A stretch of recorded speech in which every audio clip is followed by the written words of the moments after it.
अगर आप देवी के संपर्क में हैं, उसके बाद ऊर्जाओं का नेगेटिव प्रभाव आप पर नहीं होगा। कुछ ऐसे लोग हैं जो ऊर्जाओं को तोड़ मरोड़ के किसी को नुकसान पहुंचाते हैं। वो इस तरह किसी की मौत का कारण भी बन सकते हैं।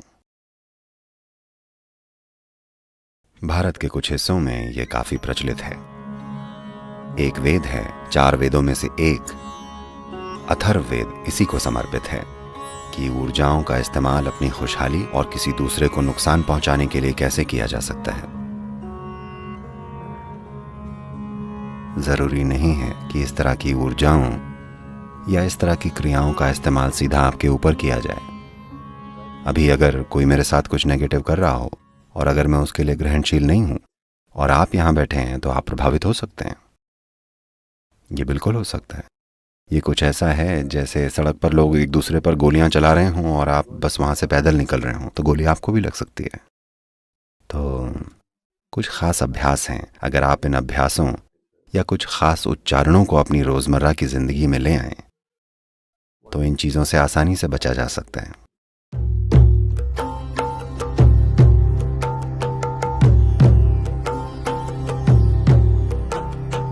रुद्राक्ष का जो बीज होता है, उसका पेड़ मुख्य तौर से खास ऊंचाई पर होता है, लगभग 6500 से 12000 फीट के बीच। रुद्राक्ष का पेड़ इस ऊंचाई पर हिमालय क्षेत्र में उगता है और इसका स्पंदन या वाइब्रेशन बहुत अनोखा होता है। तो वो लोग जो लगातार यात्राएं करते हैं, रुद्राक्ष पहनते हैं ताकि उनकी अपनी खुद की ऊर्जा का एक कोकून बन जाए, ताकि बाहरी ऊर्जाएं उन्हें परेशान न करें। उनका अपना एक, हम इसे कवच बोलते हैं। आप जानते हैं ना कवच क्या होता है? ये एक तरह से एक खोल जैसा है। It's a cocoon of your own energy. आपकी अपनी ऊर्जा का एक खोल। जहां भी आप जाएंगे, आपका निजी बेडरूम आपके साथ जाएगा, ये आपके साथ चलेगा जहां भी आप जाएं। वो लोग जो कि परिवार और समाज के बीच हैं, हमेशा उनके पहनने के लिए सबसे बढ़िया रुद्राक्ष पंचमुखी होगा। और अच्छा होगा कि आपको उनसे मिला हो जो जानते हैं कि ये क्या है। बस यूं ही किसी दुकान से उठाकर इसे पहन लेना अच्छी चीज नहीं होगी। आमतौर पर जो रुद्राक्ष आपको यहाँ मिलता है, वो हमेशा ही उन परिवारों से लिया जाता है जो हजारों सालों से रुद्राक्ष को संभाल रहे हैं। वही परिवार, उनके लिए ये एक पवित्र धर्म जैसा है, न कि बस एक बिजनेस। एक और बीज होता है जिसे भद्राक्ष बोलते हैं। वो भारत के उत्तरी मैदानों में खूब पाया जाता है। ये असल में एक जहरीला बीज है जो बिल्कुल ऐसा ही दिखता है। और खास तौर से भारत में पश्चिमी देशों के पर्यटकों के लिए अब हम बड़े सुंदर प्लास्टिक रुद्राक्ष बना रहे हैं, जो बहुत बढ़िया दिखते हैं, इससे भी अच्छे, पर वो प्लास्टिक रुद्राक्ष हैं। ठीक है, तो सबसे अच्छा होगा कि इन्हें जानी मानी जगह से लिया जाए, नहीं तो तमाम तरह की चीजें आएंगी।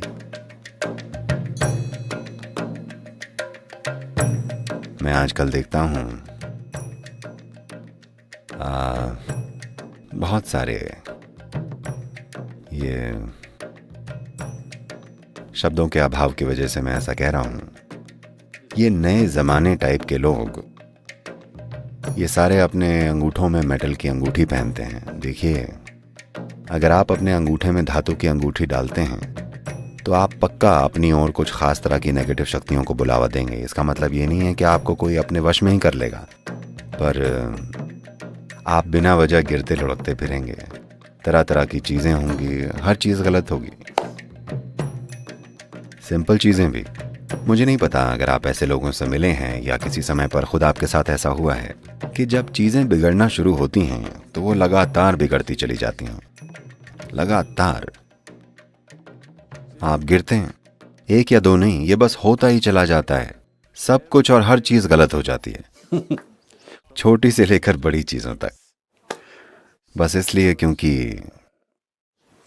They would have attracted certain dimensions of energy, which could शायद उन्होंने ऊर्जा के कुछ खास आयामों को अपनी ओर आकर्षित किया है, जो दुनिया में कुछ भी करने के लिए सहायक नहीं होते, बल्कि ये किसी और चीज के लिए सहायक हो सकते हैं।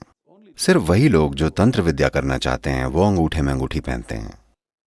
पर आज या तो अज्ञानता में या फैशन में एक बार आपने अंगूठे में मेटल पहन लिया तो आप इन चीजों को बुला रहे हैं।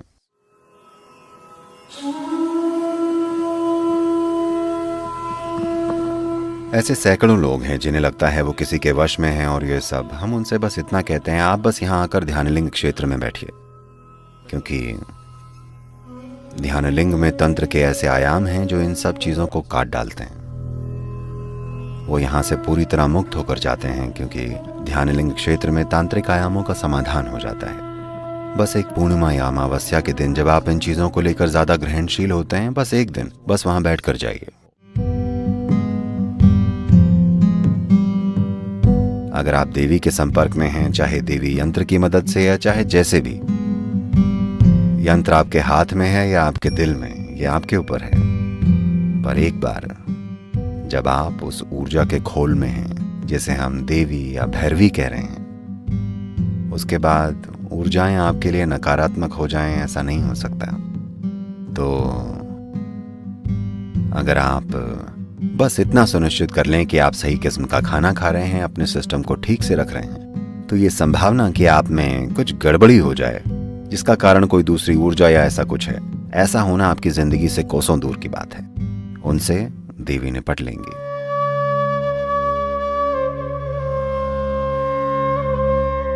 अगर आप सच में ध्यानशील हैं तो आप तंत्र के बारे में सोचिए भी मत। इन चीजों का उस इंसान पर कोई असर नहीं होता जो सच में ध्यानशील है। अगर आपने अपने भीतर के मौन को थोड़ा सा भी जाना है, कम से कम आपके भीतर दिन में कुछ पलों का भी मौन है, तो आप तंत्र की चिंता मत कीजिए। ऐसी चीजें उस इंसान को प्रभावित नहीं करती जो अपने अंतरतम की निश्चलता को जानता है।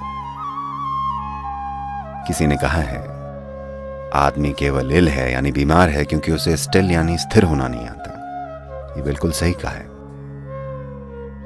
ये बिल्कुल सही है। सारी बीमारियां इसलिए हुई हैं क्योंकि उन्हें स्थिर रहना नहीं आता, खासकर वो वाली जो आपके मन को प्रभावित करती हैं और वो जो दूसरे प्रभावों के कारण होती हैं। ये चीजें इसलिए संभव हो पाती हैं क्योंकि कोई स्थिरता नहीं है। तो अभी इस समय आप ध्यान की प्रक्रिया से अपने जीवन में वो निश्चलता लेकर आ रहे हैं। अगर आप स्टिल हैं तो आप इल नहीं होंगे।